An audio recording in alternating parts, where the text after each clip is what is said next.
In this video, I'll be sharing with you a requested video on how to draft this simple halter neck backless flea dress. Now to start, we are going to start with the front. Now this is a requested pattern illustration and I will be doing it in form of an explanation. So this is the shoulder to bust, under bust and waist. Now you need to get the full length of your dress and then minus your half length. After that, go ahead to mark your shoulder divided by 2 and come down by 1 inch. I'll mark a basic neckline of 3 inches by 3 inches. Now, after marking that, I'll place my curved rule and I'll draw out a neckline.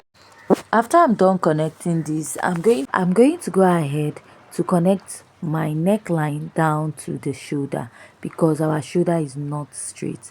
I'll find the chest line, which is the bust circumference divided by 6 plus 1.5 inches.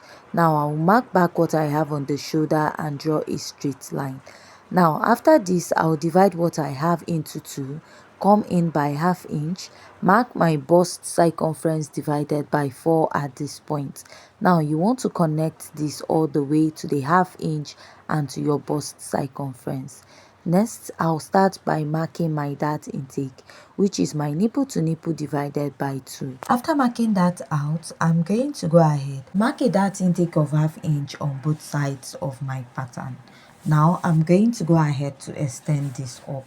Now this is a basic princess dart pattern and I'm going to connect to the upper part, but before doing that I'll come down by 1 inch from my bust, place my ruler and I'll connect, then go ahead to connect on the other side of my pattern. I'll go ahead to connect from my armhole down to this point. Now I'll be taking a dart intake of half inch on both sides and I'll blend this in.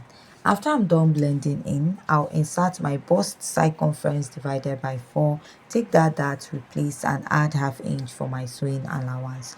Mark my under bust circumference divided by 4, replace the dart and add my sewing allowance. I'm going to mark my waist circumference divided by 4, replace the dart intake and add my sewing allowance.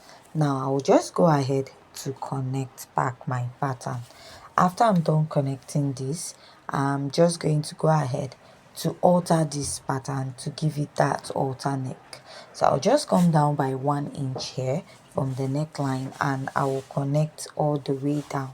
Blend out my dart here and I will connect it. So after I'm done connecting on this side, this is what this pattern will look like. Now you also want to take the round measurement of what you have here, and what I have is 5 inches. Now you're going to use this measurement plus the one you're going to get for the back to cut the collar of this dress. That is the turtle neckline where you'll be fixing back at the collar of the dress. Now I'll go ahead to cut this out. After cutting this, I'll go ahead to cut the lower part of this pattern. Now this is what I have for the upper part. Now moving over to the lower part, I've already gone ahead to mark out my pattern, which is my shoulder to bust and my shoulder to waistline. Now this pattern is not making use of a zipper at the back. So I'll go ahead to mark a basic neckline of 3 by 1 inch at this point and I'll go ahead to connect. Now after I'm done connecting at this point, I'm going to go ahead to measure. Now what I have is 3.5. You'll be adding it to that 5 inches we have, which is 8.5, and you use it to cut out your collar, which will be 8.5 on fold. Now I'll go back and mark my nipple to nipple divided by 2 and I'll draw a straight line. From that point, I'll mark half inch on both sides of my pattern. Then I'm going to place my ruler, connect all the way up at both sides. Now after I'm done marking this, I'll go ahead to mark my bust circumference divided by 4, add my sewing allowance, mark my waist circumference divided by 4, add my sewing allowance to it and replace the dart. Now I'll go ahead to connect my pattern. Now for the back, there's no much work here. Now I'll just cut out the unnecessary part that I don't need for this pattern, cut out the chest line area, and if you notice, I slanted down when I was cutting the chest line. Now you can just easily go ahead to blend out your darts. Now I'll go ahead to mark my dart. I'll simply go in by 2 inches or 2.5 or 3 inches. Note, whatever we have at the back is very open, so you can use what you're okay with. Now after marking that, I'll just follow that line and cut it out. This is basically what we need for the back pattern. Just draw this out to indicate that you have a lacing. Now for the lower part, I'm going to be explaining this part, which we have 2 layers of flay. Now the first thing is to get remaining length from your waist to where your dress will stop.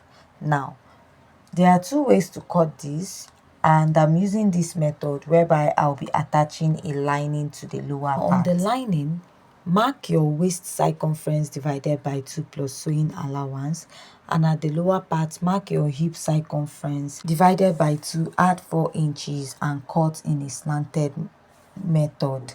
Now we are trying to cut this in a way that we will not have joining, only at the back of this dress. Now after cutting this, whatever you're using for your lining should be at least 2 to 4 inches shorter than that of the actual dress. Now on the flay part, we are using a 180-degree flay.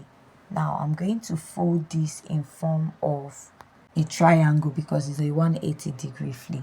Now on this flay, if you look closely on the thumbnail, you find out at the upper part they did not use the exact waistline for the flay. It has a little gathers. Now measure your waistline, add little allowance to it. Let's say your hip is 40, you add like 10 inches or 20, then divide it by 2.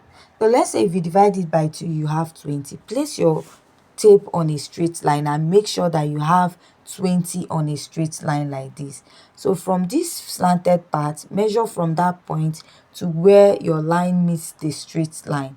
Now whatever you have is what you take round, like in form of a circle. Now you take that measurement round. After that, you're going to connect it like this.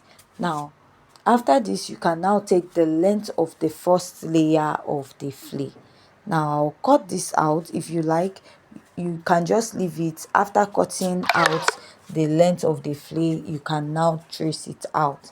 Now you're also going to use this method to cut out the second flay. It's just that the waistline of the second flay will be wider than what you used here. Now go ahead to mark the length of your first flay and add extra 1 inch for folding and ½ inch for joining to the waistline. After that, follow those marks that you made. You can draw it out on a semicircle, or you can just trace it out with your scissors this way. Now this is what you'll be having on this part. Now what you do is you're going to take this and you're going to place it on that your lining, and you're going to gather it on it. That is, you're going to gather the main fabric on the lining of the dress. So this is the lining of the dress and this is the flay. Now gather this flay, the waistline, on top of the lining of the dress. Now after doing this, you're going to attach it with ½ inch. Now this same method we used in cutting out the flay for the upper part, you still use it for the lower part. It's just that the place where you'll be attaching your flay, you need to like measure that line. If it's here you're going to attach it, you're going to measure it, add extra inches to the measurement you have there, and then go ahead to cut out your flay. So now just know that your lining might be 2 inches to 4 inches shorter than the dress, so that the second layer of the flay will make up for the total length of this dress, right? That is how to like get the flay part. So if you have any question, please kindly leave at the comment section, and if you haven't yet subscribed, please go ahead to hit on the subscribe button. Thanks.